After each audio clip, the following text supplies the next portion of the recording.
An American liaison officer stared intensely at the sprawling tactical map spread across his desk. 6 days ago, an Australian SAS patrol walked deep into the unforgiving jungle canopy. Since that precise moment of departure, there had not been a single radio signal detected on any frequency. There was no extraction request, no encrypted coordinate update, and absolutely no confirmation of life from the deployed men. The silence was unnatural and terrifying to the American officer, who was entirely accustomed to constant communication and hourly tactical updates from his own highly equipped Special Forces units operating nearby. Driven by a growing sense of urgent professional panic, he aggressively picked up the heavy field phone and immediately called the primary Australian command base. "Your deployed men have been completely silent for 6 agonizing days," he barked into the receiver. "Are you actively planning a search and rescue operation right now?" On the other end of the secure line, someone simply laughed with genuine, relaxed amusement. "Planning a rescue operation for them." The distant Australian voice replied calmly, "They are just working out there right now, and if something had actually gone wrong, you would already know about it." He hung up the phone and felt a cold dread run down his spine, completely unaware that to understand how these Australians dissolved so flawlessly into the jungle, he first had to unlearn everything military science had taught him about survival. His own elite American teams dutifully checked in every single hour without fail.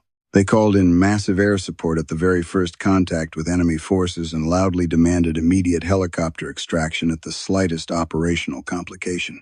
The American doctrine fundamentally relied on an unbreakable umbilical cord of constant electromagnetic communication to ensure the safety of its soldiers. But these exceptionally disciplined Australian operators just vanished entirely for a week or two at a time, leaving no digital or acoustic footprint behind. When they finally reappeared from the dense green shadows, they casually brought back highly actionable intelligence that violently turned entire corps-level combat operations completely upside down. They were gathering vital information that heavily supported units could never dream of acquiring.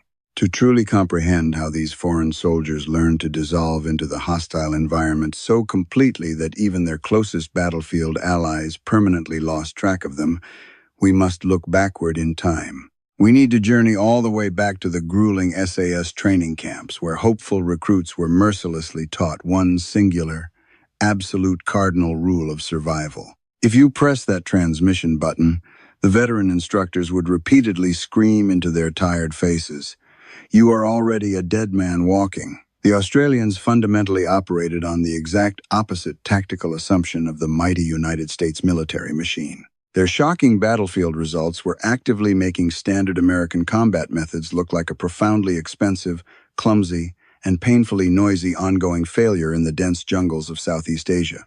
This is the definitive historical story of exactly why that massive operational disparity existed between two fiercely allied nations. It is the intricate story of a unique warfare doctrine heavily forged in remote Australian training camps that aggressively contradicted everything American military science proudly believed about human survival in modern combat. It chronicles the fascinating saga of heavy field radios that deliberately stayed perfectly silent while nearby American transmission frequencies constantly screamed with panicked tactical traffic. These men truly learned that communication was definitely not a reliable lifeline, but rather a guaranteed and swift death sentence. This incredible journey begins exactly where all legendary Australian SAS historical accounts rightfully originate, located far away at Swanbourne on the isolated western coast of Australia. Here, the National Army methodically taught seemingly ordinary working men to successfully accomplish something that highly decorated American Special Forces operators never quite truly mastered throughout the conflict. They patiently taught these selected individuals how to completely disappear from the face of the earth. Campbell Barracks sits quietly on the harsh, windswept coast situated right near the growing city of Perth, permanently surrounded by endless expanses of dry, unforgiving natural scrubland. Australians colloquially call this punishing native terrain the bush, an environment inherently hostile to any human presence. During the turbulent era of the 1960s, this visually unassuming military installation proudly housed the elite Special Air Service Regiment. It served as Australia's direct martial answer to the world-famous British SAS, rigorously training soldiers for the precise kind of asymmetric warfare that massive conventional infantry forces simply could never effectively fight. The ensuing physical and mental selection course designed here was notoriously brutal and relentlessly punishing by absolutely any reasonable modern military standard of human endurance. Most ambitious candidates naively arrived at the gates, firmly believing they already deeply understood profound physical hardship and pain. Almost all of them shockingly discovered within mere days of arrival that they actually understood absolutely nothing about true human suffering. The devastating forced marches always came first in the curriculum. Recruits blindly navigated endless kilometers of brutal Australian outback terrain, carrying impossibly heavy full combat loadout backpacks. There was deliberately no set marching pace established, and the ruthless instructors strictly provided absolutely no scheduled rest breaks during these agonizing cross-country movements. The horrific physical movement simply continued endlessly until the watching instructors arbitrarily decided that the relentless forward progress should finally stop. Exhausted men regularly dropped unconscious from severe heat exhaustion, while others collapsed from massive bleeding blisters that violently stripped the skin covering their entire feet.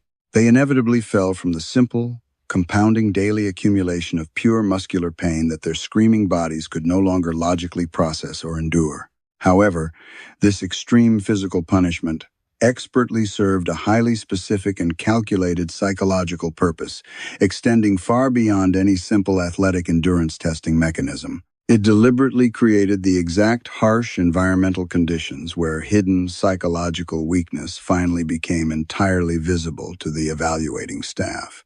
Absolute stress rapidly revealed true inner character, while profound exhaustion brutally stripped away every single layer of personal pretense and fake bravado. The observing instructors were not primarily interested in discovering who could physically march the farthest distance across the burning sand. They were intensely interested in identifying exactly who could still logically function when absolutely everything hurt intensely and nothing in their immediate surroundings made any rational sense anymore. The grueling, agonizing marches simply continued relentlessly, day after miserable day without any pause. The battered candidates, who somehow successfully made it entirely through one devastating test, always faced another equally horrific trial immediately afterward. Restful sleep quickly became nothing more than a distant, impossible memory fading from their fragile minds. Meager food supplies were strictly rationed down to the painful point of inducing constant, gnawing cellular hunger that clouded their judgment. The failing human body predictably broke down in well-documented medical stages during this highly controlled descent into pure physical agony. First, the fragile feet entirely gave out under the crushing backpack weight. Then the vital load-bearing joints began audibly tearing, and finally, the human will entirely shattered. The stone-faced instructors quietly watched for highly specific psychological failure modes among the remaining struggling men. Some broken candidates quit openly and honestly, loudly announcing to everyone present that they simply could not continue taking another painful step. These exhausted individuals were fundamentally considered the honest failures. Others broke far more quietly, making fatal sequential mistakes that dangerously accumulated until they could no longer operate. Still, a few desperate others foolishly tried to completely hide their rapid cognitive deterioration, actively pretending to possess a tactical capability they obviously no longer mentally possessed. All of these expected failure modes were deemed entirely acceptable by the testing cadre. They simply indicated ordinary men who had finally reached their absolute biological limits, and discovering those precise personal limits was highly useful military information. But one specific, highly subtle failure mode was considered completely disqualifying in a much deeper, more permanent sense for any prospective Australian SAS jungle operator. Some physically strong candidates fundamentally could not function properly without receiving constant external feedback from their superiors. They desperately needed to know exactly how they were performing relative to the accepted standard. They constantly needed verbal encouragement and craved the warm psychological comfort of someone safely watching them, evaluating their progress, and confirming that their immense physical suffering actually had some greater purpose. These deeply insecure men unwittingly revealed a fatal psychological dependency that strict Australian SAS combat doctrine considered absolutely fatal for any future isolated jungle combat operations. These exceptional men had proven they could endure the merciless Australian outback entirely alone, but their ultimate test awaited in a vastly different green hell, where a single broken twig mattered infinitely more than a compass. They needed constant external validation to bravely continue moving forward through the intense pain. However, deep inside the humid, unforgiving canopy of the Vietnamese jungle, that comforting external validation simply would never exist. To mentally survive the dense darkness without instantly calling for heavily armed American helicopters, they needed to conquer the terrifying silence perfectly. The key difference from the highly structured American Special Forces selection emerged dramatically in what exactly happened after the grueling physical testing concluded. While the physical punishment successfully stripped away the weakest bodies, the psychological evaluation was designed to shatter the fragile minds. The military hierarchy fundamentally understood that physical fitness was merely the baseline requirement for a Tier 1 operator. True combat effectiveness required an entirely different mental fortitude that could not be built in a gym. The instructors were hunting for a very specific type of unbroken human resilience. American military courses rigorously tested their elite candidates under continuous, hovering observation that provided a subtle psychological safety net.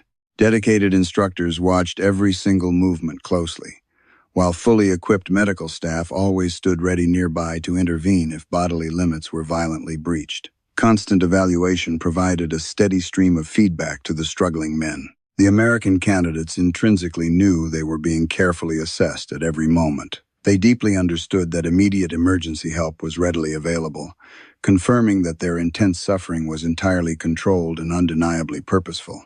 Conversely, the merciless Australian selection process deliberately included terrifying phases of absolute, genuine isolation that removed all structural comfort. The exhausted candidates were simply given minimal survival equipment and unceremoniously dropped directly into the vast, unforgiving expanses of the blistering outback. They received cold, brief instructions to somehow reach a distant geographic coordinate on their own. Absolutely no seasoned instructors secretly followed them through the harsh brush. No hidden safety net existed in any meaningful, protective sense as they walked away. They were actually completely alone in a landscape that killed. They were navigating entirely solitary paths through harsh, arid terrain that could actually permanently harm or easily kill them without warning. This specific phase of the evaluation was absolutely not theatrical or artificially controlled by worried training officers. Strong men genuinely got hopelessly lost in the unforgiving wasteland. Capable men repeatedly made devastating navigation errors that instantly added agonizing days to their brutal, starving journeys.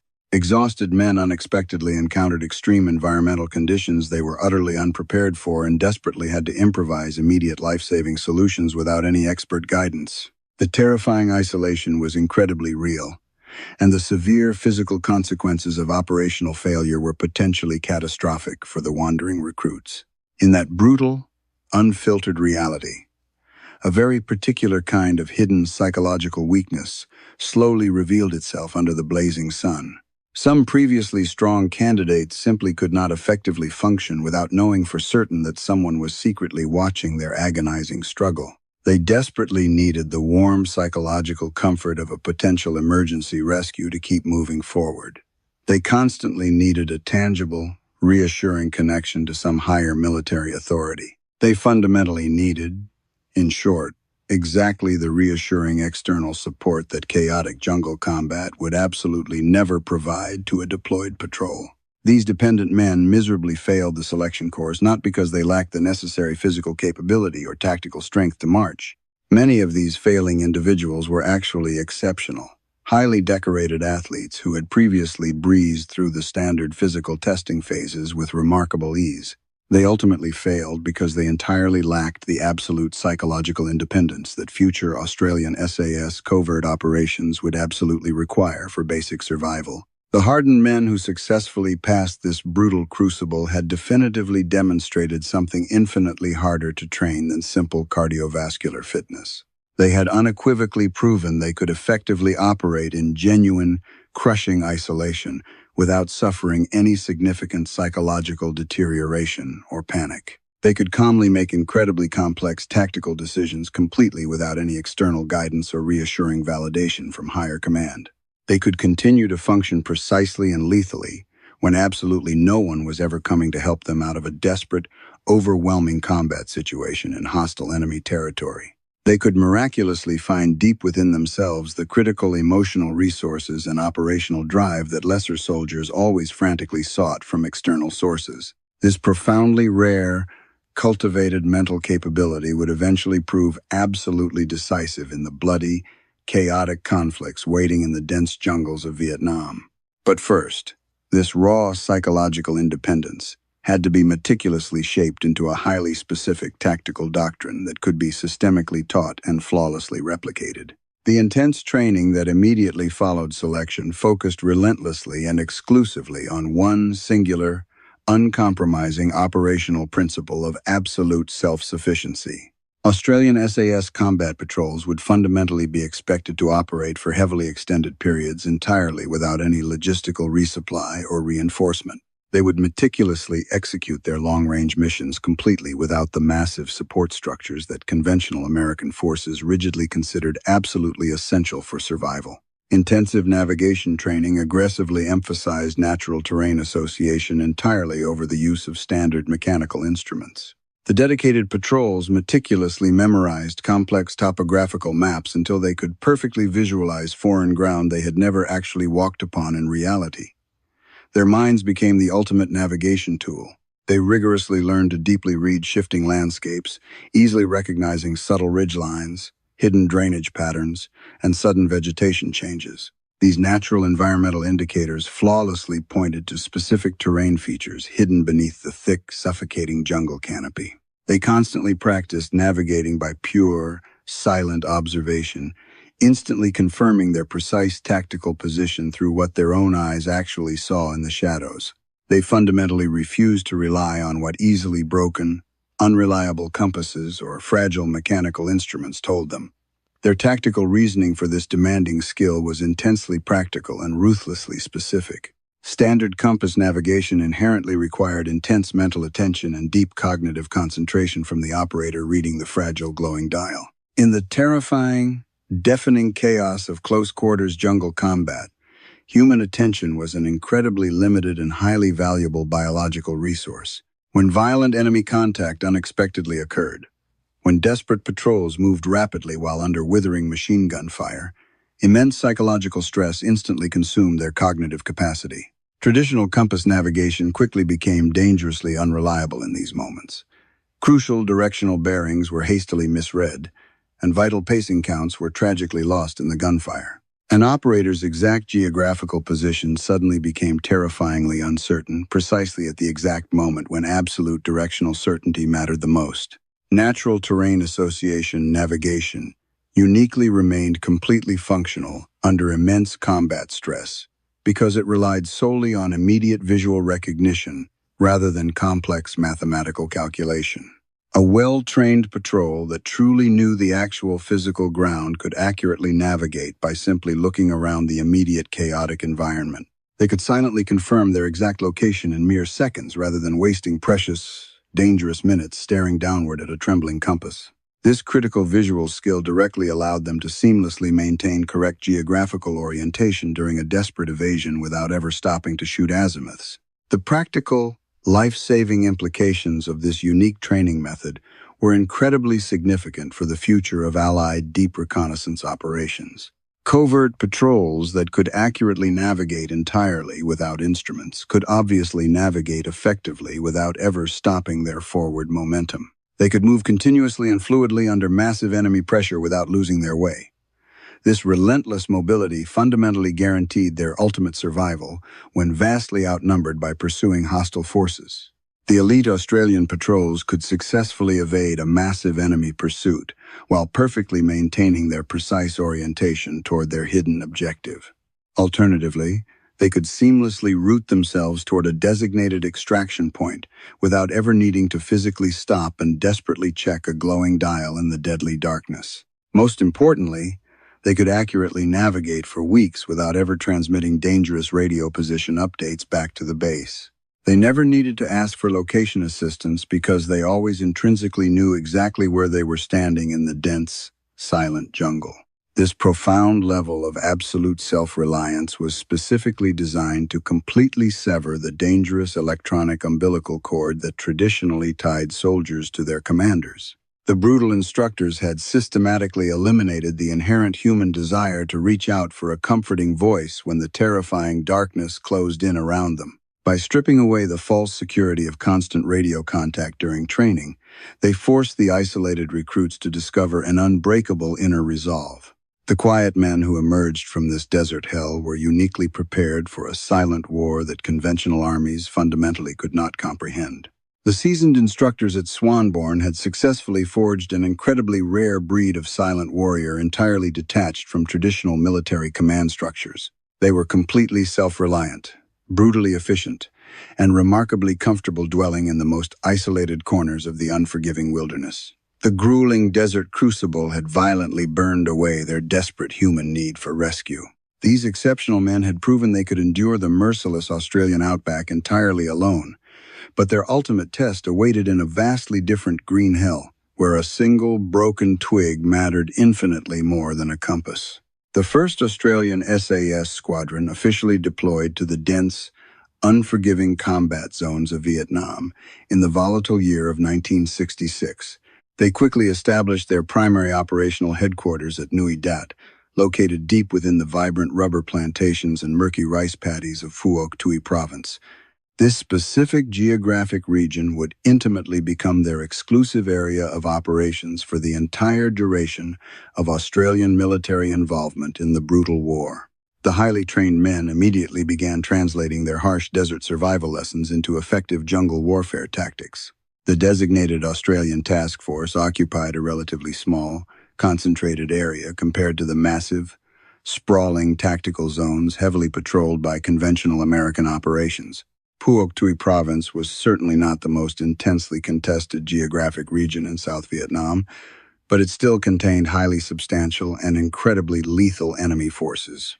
These hidden threats included deeply entrenched local Viet Cong guerrilla units and heavily armed elements of the North Vietnamese Regular Army that constantly infiltrated silently through the dense, shadowy region. The jungle was an unpredictable, deeply hostile environment. American liaison officers officially assigned to closely coordinate regional combat strategies with the arriving Australians fully expected the usual, rigid military routine. They confidently anticipated receiving detailed mission planning documents, strict communication schedules, and massive fire support coordination requests that defined their doctrine. This heavily bureaucratic framework was the standard, comfortable machinery of combined Allied operations that supposedly made modern, mechanized warfare function seamlessly. They naturally assumed these Allied foreign soldiers would enthusiastically embrace the overwhelming technological superiority and massive artillery umbrellas provided by the mighty United States military. What these deeply experienced American officers shockingly encountered instead was something much closer to profound, irreversible professional culture shock. The fiercely independent Australian reconnaissance patrols absolutely did not submit any mandatory communication schedules to headquarters simply because they fundamentally did not ever intend to communicate. Furthermore, they stubbornly refused to request pre-planned artillery fire support packages because they possessed absolutely no intention of ever desperately calling for emergency fire support. This blatant, deliberate rejection of standard operational doctrine completely baffled the highly organized American military coordination staff. The silent Australians deliberately did not coordinate precise helicopter extraction timing because their extraction would organically happen only when the isolated patrol independently decided it should actually happen. They fiercely refused to operate according to any rigidly predetermined, easily predictable aviation schedule that enemy trackers could eventually exploit. The very first American tactical officers assigned to work alongside the elite Australians found this incredibly unorthodox approach to be genuinely disturbing and professionally reckless. Their entire military education demanded absolute control and constant surveillance over all deployed combat elements.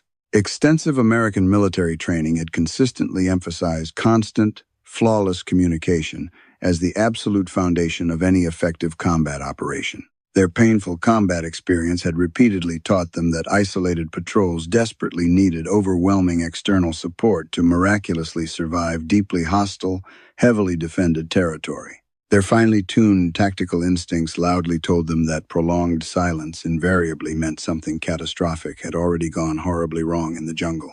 The stoic Australians stubbornly offered minimal verbal explanation and provided even less emotional reassurance to their increasingly frantic, highly stressed American operational counterparts. When aggressively questioned about their strange methods, Australian commanders simply stated that their covert patrols would depart exactly on schedule.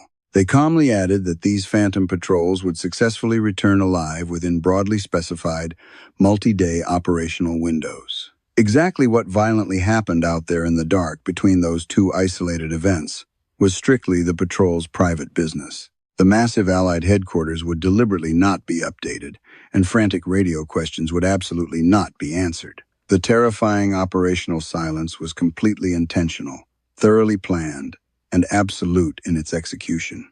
The tense, highly stressful first weeks of these newly combined Allied operations quickly produced severe institutional friction that dangerously approached genuine, open conflict between Allied professionals. Frustrated American combat coordinators loudly demanded vital tactical information that the stubborn Australians simply would never willingly provide. They desperately requested continuous geographical position updates that tragically never arrived at the buzzing Tactical Operations Center. They passionately expressed deep professional concerns about isolated patrol safety that seasoned Australian officers routinely dismissed with obvious, thinly veiled impatience and supreme, unwavering tactical arrogance. The highly disciplined Australians were certainly not intentionally being difficult merely for the childish sake of creating unnecessary operational friction. They were precisely operating according to a deeply ingrained tactical doctrine that possessed highly specific, incredibly lethal battlefield justification. However, attempting to logically explain that radically different doctrine to conventional American commanders trained in entirely opposite military principles required immense patience.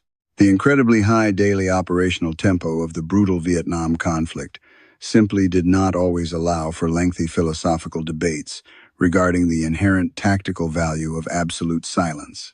To fully understand their battlefield success, one must examine their incredibly unique movement training, which aggressively emphasized extreme patience over rapid speed. The Australian covert patrols would deliberately move agonizingly slowly through the dense jungle foliage, advancing far more slowly than any standard American recommended rates of infantry advance. This creeping, meticulous pace initially seemed highly inefficient and practically absurd to conventional Allied observers, until its deadly purpose finally became chillingly clear.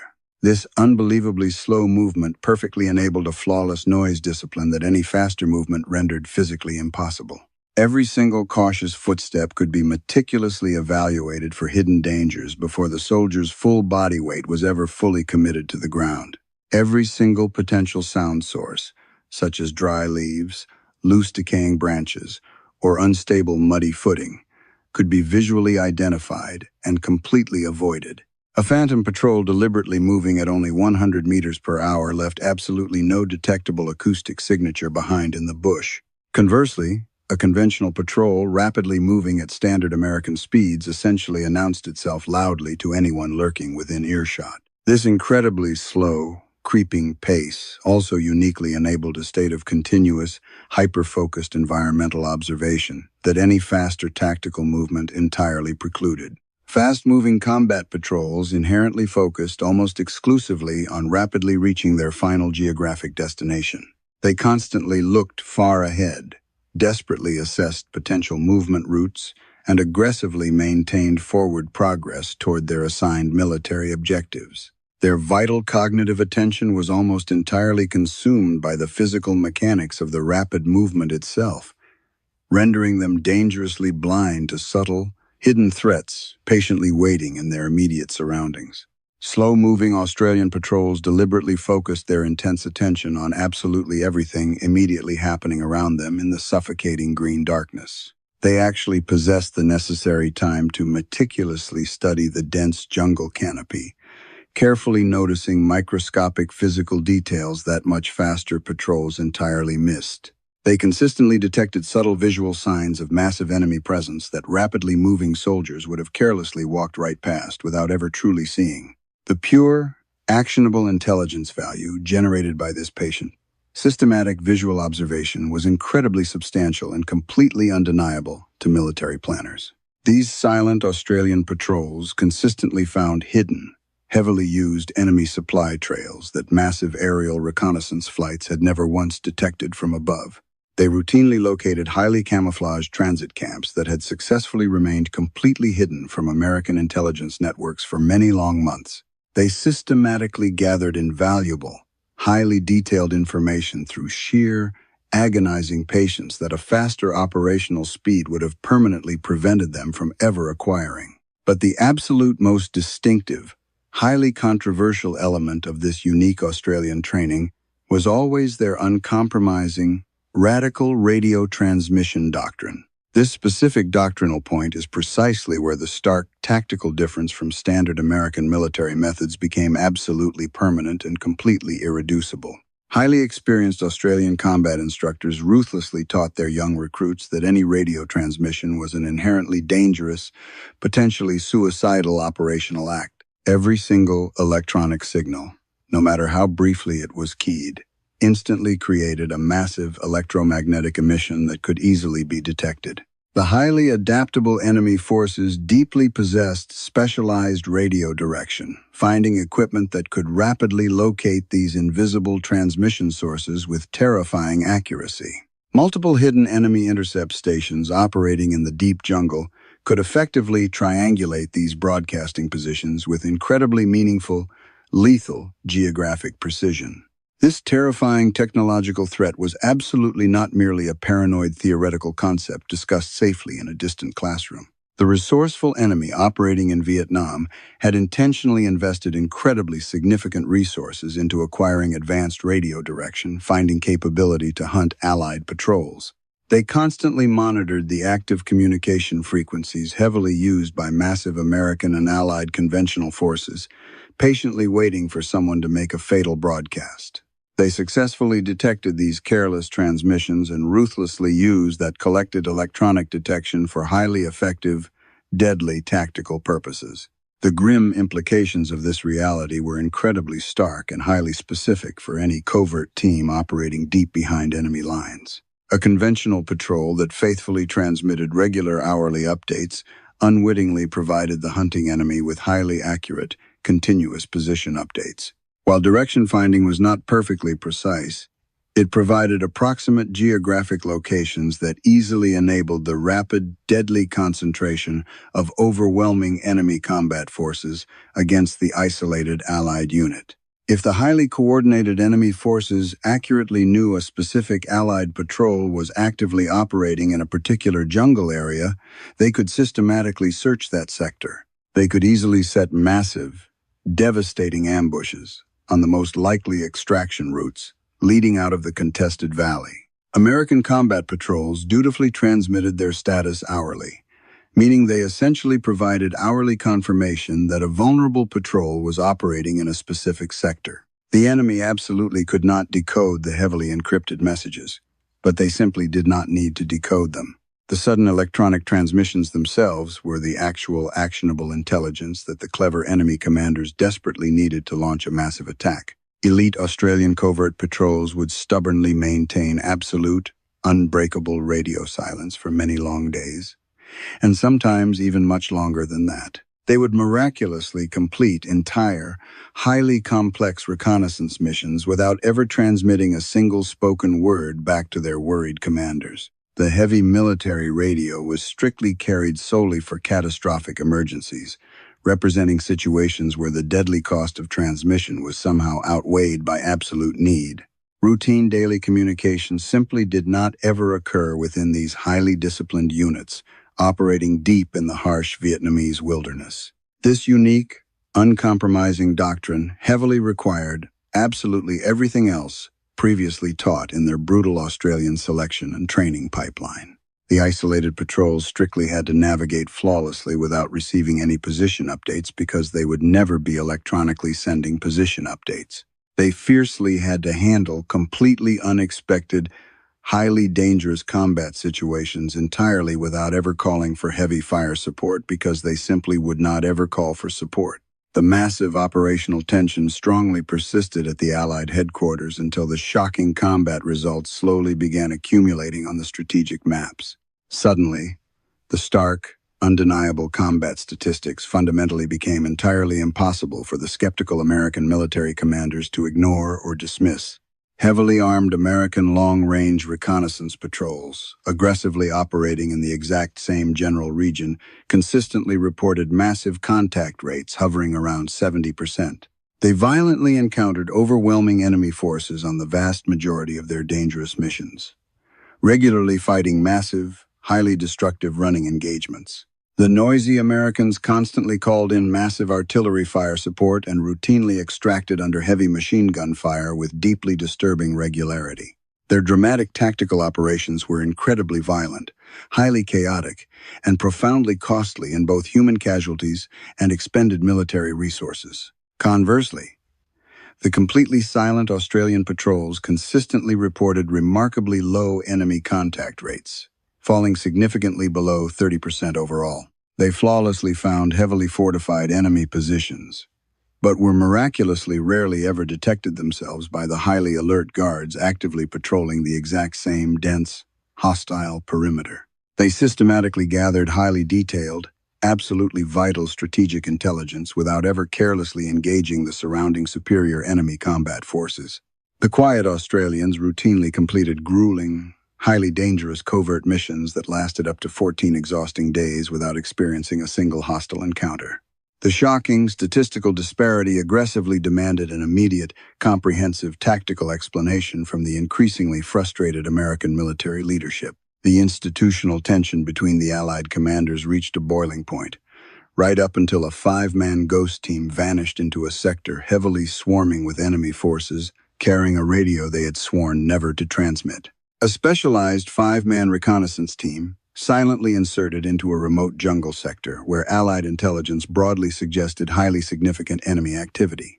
Their assigned mission was technically standard deep reconnaissance protocol to systematically locate hidden enemy positions, meticulously assess troop strength and general disposition, and eventually return alive with actionable military information. However, what these isolated men were about to carefully uncover in the dense, unforgiving shadows would soon massively exceed absolutely all strategic expectations held by their distant commanders. Moving incredibly carefully through the dense, suffocating jungle foliage, the seasoned soldiers strictly applied their brutal training doctrine. They advanced at an agonizingly slow pace, ensuring every single footstep was perfectly silent before shifting their heavy combat weight. Through this extreme tactical patience, they slowly began detecting highly subtle physical signs of a truly massive enemy presence hidden nearby. They meticulously followed these heavily camouflaged trails with the absolute, unwavering discipline that their harsh desert selection had deeply instilled. Creeping forward like phantoms, they eventually located what incredibly appeared to be a major, highly fortified enemy headquarters facility entirely hidden from aerial view. Through the thick green leaves, the patrol clearly observed extensive defensive trench networks, sophisticated heavy communications equipment, and massive personnel numbers. The vast logistical footprint strongly suggested vital regimental-level command and control functions were actively occurring right in front of them. The absolute strategic intelligence value of this rare discovery was immediately obvious. This massive hidden complex was exactly the specific kind of high-value target that standard American military doctrine aggressively prioritized for immediate, overwhelming kinetic action. Any conventional Allied patrol finding themselves in this exact tactical situation would have frantically transmitted their precise coordinates within mere minutes of visual confirmation. The sheer strategic importance of the bustling target supposedly justified completely breaking any normal radio communication protocol. The fleeting opportunity simply seemed far too incredibly significant to ever risk losing.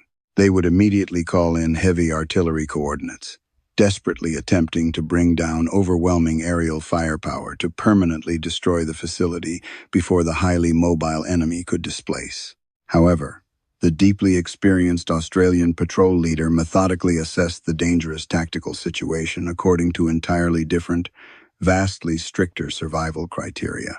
He fully understood that absolutely any radio transmission would instantly create a massive, highly detectable electromagnetic signature. Even the briefest encrypted signal might be rapidly pinpointed by listening enemy technicians. If the highly alert enemy commanders suddenly realized their vital headquarters had been electronically located by an Allied reconnaissance team, they would immediately begin a massive, chaotic displacement operation. The entire sprawling facility would instantly scatter into the deep jungle, and the valuable command personnel would rapidly disperse beyond reach. The rare, golden opportunity for a truly decisive, paralyzing military strike against the hostile leadership would be permanently lost forever due to one single moment of electronic impatience.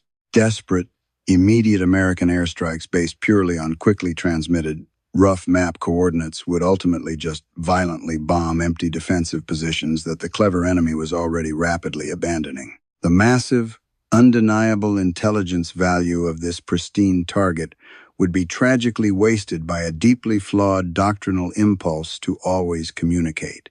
Therefore, instead of frantically grabbing the heavy field radio handset to report their shocking discovery, the quiet Australian patrol leader simply ordered a period of continuous, silent observation.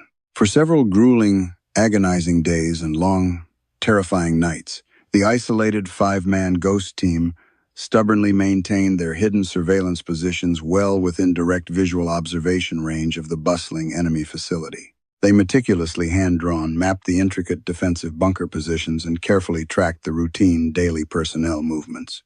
They brilliantly identified vital internal communication nodes and deeply studied the enemy leadership routines, gathering the exact kind of comprehensive, highly detailed intelligence that an immediate radio report would prevent. The sheer physical and psychological discipline required to successfully execute this prolonged surveillance was absolutely staggering and almost inhuman in its execution. The exhausted men stubbornly remained completely motionless in the wet mud for many agonizing hours at a single time. They strictly ate only unheated, cold field rations to completely avoid creating any detectable cooking smells that might drift into the camp. They carefully managed all basic bodily functions strictly without ever leaving their highly concealed hiding positions. They silently endured relentless swarms of biting jungle insects, suffocating tropical humidity, and intense physical cramping discomfort without ever making a single careless action that might fatally reveal their hidden presence. They basically became invisible, breathing extensions of the hostile jungle itself, while heavily armed enemy soldiers casually walked merely yards away from their camouflaged faces. Their unbroken radio discipline perfectly shielded them from the advanced electronic tracking equipment, actively scanning the local frequencies directly inside the enemy command bunker. When they finally decided to quietly withdraw from the dangerous area, they stubbornly moved entirely on foot through the dense, unforgiving jungle terrain for many exhausted miles. They fiercely refused to ever call for a loud, highly visible helicopter extraction that would have instantly announced their previous covert presence to the entire enemy sector. They triumphantly carried back physical information of truly exceptional strategic value, including incredibly detailed topographic maps, highly accurate personnel estimates, and perfectly identified communication nodes. They possessed absolutely everything that subsequent Allied military planners would ultimately need to meticulously design truly devastating, inescapable surgical strikes against the major facility without warning. The psychological pressure of maintaining this terrifying proximity to overwhelming hostile forces tested every single ounce of their rigorous training. As they watched the enemy command operate just meters away, the temptation to call down American thunder was overwhelming. But the patrol leader knew that breaking silence would not bring salvation. It would summon an absolute slaughter. The subsequent Allied military operations that immediately followed this covert intelligence gathering were absolutely devastatingly effective precisely because the hostile enemy forces received zero advanced warning. They had completely failed to detect the silent patrol lurking in their shadows. They fundamentally did not know their hidden sanctuary had been meticulously observed for days. When the massive aerial strikes finally came screaming down from the sky, they violently crashed against vulnerable defensive positions that had not been reinforced, evacuated, or prepared for a sudden, massive defensive battle. The patient observation had multiplied the intelligence value exponentially. What an immediate, panicked radio transmission would have foolishly revealed as a fleeting, heavily defended target became a comprehensive understanding of enemy operations. Through absolute silence and agonizing patience, the elite patrol enabled the systematic, total destruction of the headquarters rather than just launching single, ineffective strikes.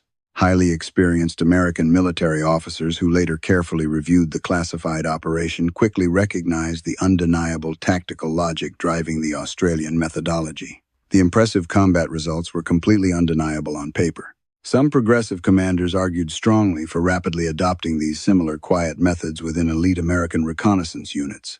However, traditionalist American officers forcefully pointed to operational risks that simply seemed completely unacceptable within their rigid, deeply ingrained command culture. They constantly asked terrified hypothetical questions about what would have happened if the isolated patrol had been unfortunately detected. What if massive friendly casualties had unexpectedly occurred during the extended, unsupported observation period? What if the vital intelligence had been permanently lost forever simply because the silenced patrol never safely returned to friendly lines? These intense debates perfectly revealed fundamental, irreconcilable differences in how two distinct military cultures assessed battlefield risk and leadership responsibility. American military doctrine fundamentally emphasized strict command control and absolute, unwavering connectivity. Allied commanders were entirely legally and morally responsible for their deployed forces in the brutal field. That heavy burden of continuous responsibility strictly required constant tactical information flowing back to headquarters. That crucial information strictly required an unbroken stream of radio communication. A conventional American commander who did not constantly know exactly where his patrols were actively operating simply felt profoundly negligent. The rigid institutional logic seemed inescapable to officers trained to heavily manage and aggressively dictate every single phase of complex combat operations. Australian military doctrine confidently answered these identical leadership questions vastly differently. Senior commanders systematically selected highly capable men through a rigorous, agonizing selection process. They brutally trained those chosen men until their survival skills were absolutely beyond any reasonable question. They calmly gave them dangerous reconnaissance missions with perfectly clear strategic objectives, and then they completely trusted them to accomplish those complex missions using their own independent judgment. What violently happened during the covert mission was entirely the isolated patrol's own business. Intrusive headquarters interference was strictly neither expected nor desired by the operators on the ground. These fundamental cultural differences deeply possessed historical and geographic roots that went far deeper than standard military tradition. Australia was fundamentally a rugged nation built entirely upon massive geographic isolation and immense physical distances. The harsh interior of the vast continent was deeply unforgiving, sparsely populated, and incredibly far away from any organized emergency assistance. Unwavering self-reliance was permanently embedded into the core national identity precisely because total self-reliance was very often the only viable option for simple biological survival. The unforgiving outback consistently produced hardened people who instinctively understood that outside help was simply an impossible luxury. Conversely, modern American civilian culture heavily emphasized building vast communities and maintaining constant interpersonal connection. The legendary Western frontier had been proudly conquered entirely through mass organization, rapid communication, and continuously building expansive networks that rapidly brought massive resources exactly where they were desperately needed. American historical mythology eagerly celebrated the brilliant community builder and the network creator over the lone, silent survivor. American military doctrine perfectly reflected these deeply ingrained cultural values on the brutal battlefield. Constant tactical coordination was fundamentally viewed as their greatest institutional strength, and massive communication clearly represented their ultimate combat capability. Deliberately turning off that massive, highly advanced electronic network simply seemed like recklessly abandoning the core American military advantage over their technologically inferior adversaries. Asking conventional American combat commanders to suddenly embrace Australian-style absolute radio silence was essentially asking them to aggressively reject deeply held cultural assumptions they had never once questioned. It was firmly asking them to feel incredibly comfortable with terrifying tactical uncertainty that their entire demanding professional formation had ruthlessly taught them to systematically eliminate. It demanded a profound psychological transformation that went far deeper than merely adopting a simple tactical adjustment. Despite massive cultural resistance, the undeniable statistical evidence generated throughout the bloody conflict was incredibly clear and completely consistent. Australian reconnaissance patrols routinely produced vastly superior strategic intelligence with significantly lower friendly casualties and dramatically fewer aborted combat missions. The strict radio silence that perfectly enabled their unmatched tactical concealment was undeniably superior for the highly specific, deeply dangerous intelligence-gathering missions they were conducting. The quiet Australians routinely killed vastly more enemy combatants relative to their own minimal losses than the heavily armed, incredibly noisy American units operating aggressively in the exact same dangerous geographic regions.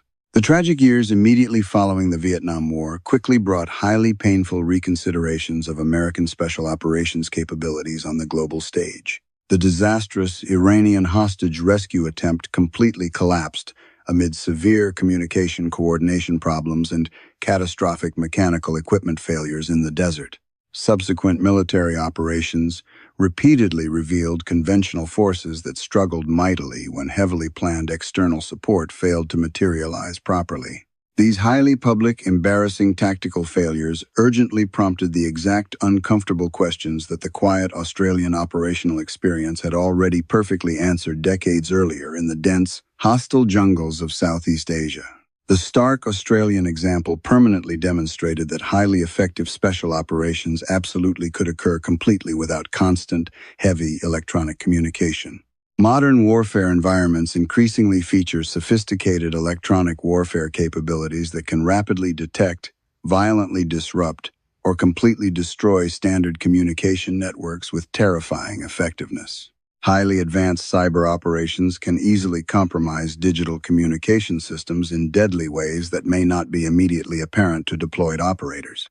In these heavily contested, deeply monitored modern battlefields, the unique ability to function flawlessly in genuine tactical isolation suddenly becomes a massively valuable, absolutely critical, operational capability once again. The legendary Australian soldiers definitively proved that silent tactical approaches were entirely possible and vastly more lethal. They proved it mission by bloody mission, maintaining total radio silence under brutal conditions that tested every aspect of human endurance. The heavy radios they dutifully carried but stubbornly chose not to use represented a profound philosophical choice over modern technology. The Americans possessed the ultimate technological network, but the ghosts of Phuoc Tui left behind a haunting question that still echoes across modern battlefields.